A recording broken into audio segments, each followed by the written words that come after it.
forward to Saturday. How does a trainer prepare for a fighter that really you don't have any like real-time footage on them, per se? Well, you know, you just work on, you just try to, this is the fight you focus on so much about perfection.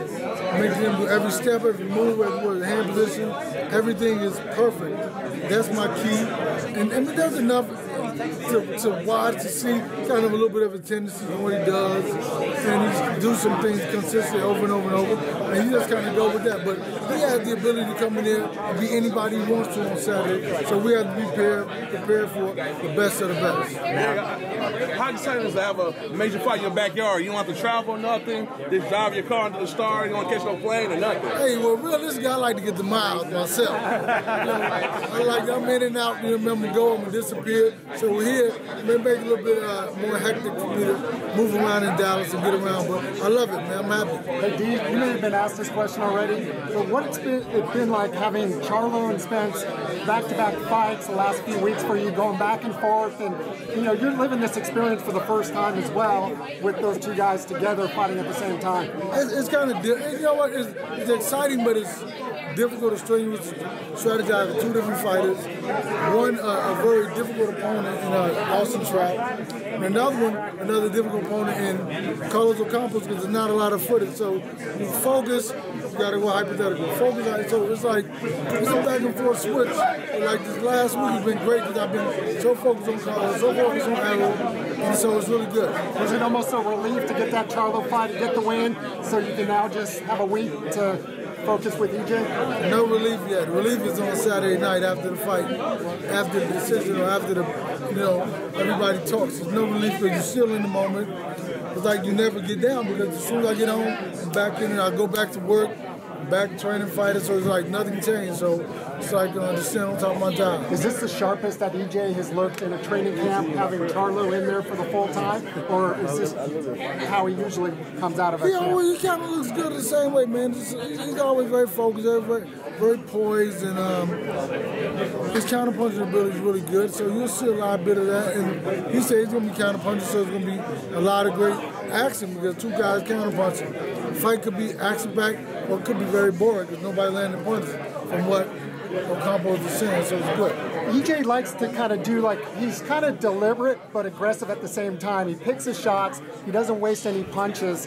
Goes to the body early and kind of wears the guys down. Is that kind of what the game plan is going in for this one? I don't know what the game plan is, man.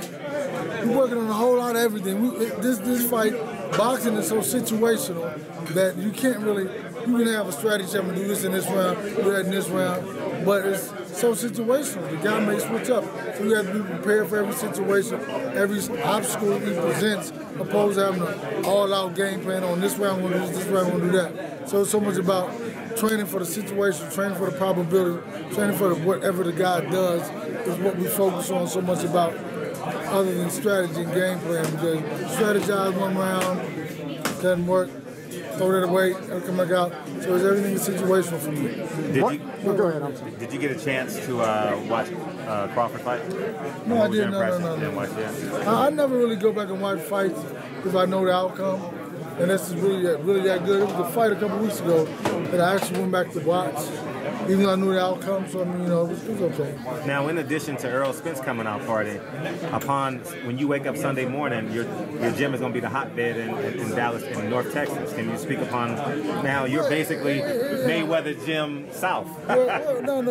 Wait a minute, wait. Not the South. It was first it was Freddie's gym. Okay. Then it was Mayweather Gym. Now we got it. Okay. So no South. We got I respect all of that. Look. Once Floyd retired. I don't mind you correcting me. You know that already. Once Floyd retired, it's been us for 2 years. So that's what it is, man. It's not really a big issue. I'm happy. I'm happy for that. And it's our coming out party. It's our boxing gym coming out party. It's enjoy it. What we've been building, what we've been working, what we've been developing on. So it's a big key, man. What's the next step for Errol Spence after he unified? Would you want him to go to 54 or maybe potentially be like Floyd? Both, when he fought Cotto, went up to 50, fought him at 52, but he's 54. I want him to want what he wants. I'm not. You always say that. I have no personal desires, and to see how consistent I am, I have no personal desires. This is not my career. I'm just here to help him try to be the best he can be. So I don't, you know, he's gonna do what he's gonna do, man. But if he, I mean, it's like he got to get it now. Because if he can't get it now, what is he gonna do? Because we got another guy at 154. He's gonna fight the other guy at 154. So he can only go for the WBO 154 title, possibly, opposed to going for the other ones. Because you know they do that every day in the gym. Eric, I just had one quick question. Oh, yeah. I know you in the past you've talked about looking for perfection in Yeah. fights. What exactly is perfection to you? Is it not getting hit? Is it taking him out early? That's a very interesting and difficult question because I think perfection changes every time for each situation. I think that not really getting hit, throwing the punches correctly, bringing the punches back correctly, great defense, whatever, if it's foot movement, if it's the body attack, it's everything as a whole. It's a whole body of work. Because getting hit once or twice doesn't mean it's not perfect, but at the same time, I'm going to get on that situation also and talk about that and working with him on that also. How close do you think he is to having one of those perfect fights? I mean, he's looked pretty good in pretty much all of his fights, but I know you're probably one of his worst critics. Hey, I'm gonna keep it that way. Even if he does what Charlo did to Lubin, what I told Charlo was that when we were getting ready to walk out, right, and somebody said, "Hey, Derek," and he looked up. I say he lost focus at that point because once he got in the ring, that was perfect. The performance was perfect, but the ring walk, he got distracted. I think you got to be focused on everything all the way. That's a little nitpicky, but I'm just saying. He had one hair strand out of place. Well, that's what I'm just, right. I gotta find something wrong, right? Yeah, and that's the key to it. Is the focus, like, and it may seem something simple, but just the fact that happened, you know, who's to say it won't happen in the ring or whatever, so we got to keep that tunnel vision. Is there anyone out there that you've seen in the past who's come close to having a perfect fight? Floyd, Sugar Ray Leonard, Pernell Whitaker? You know, Floyd does it, Ray Leonard does it, Sweet Pea did it, you know what I mean? Even Mike Tyson, you know. I think that perfection is different for everybody, what they look for, what their desires are. And so, but they've been there's so many, Ali did it, you know, so many people have done it. You know, what was that? George Foreman did it. Even though he was getting beat by Michael Moore, he came back. Because basically it was a strategy. I'm not faster than this guy. I can't meet this guy with condition, but I can endure what he's doing. That's basically, that's what Herb does. You're right, that Michael Moore fight, a little bit more athletic, obviously, and younger. He's like, I'm going to catch him eventually. He's getting jabbed at. Hey, man, when we say Derek James compares Jarrett Hurd to George Foreman. I know that's not what I'm saying. That's what that's saying. I'm just saying that's what happened during that particular fight.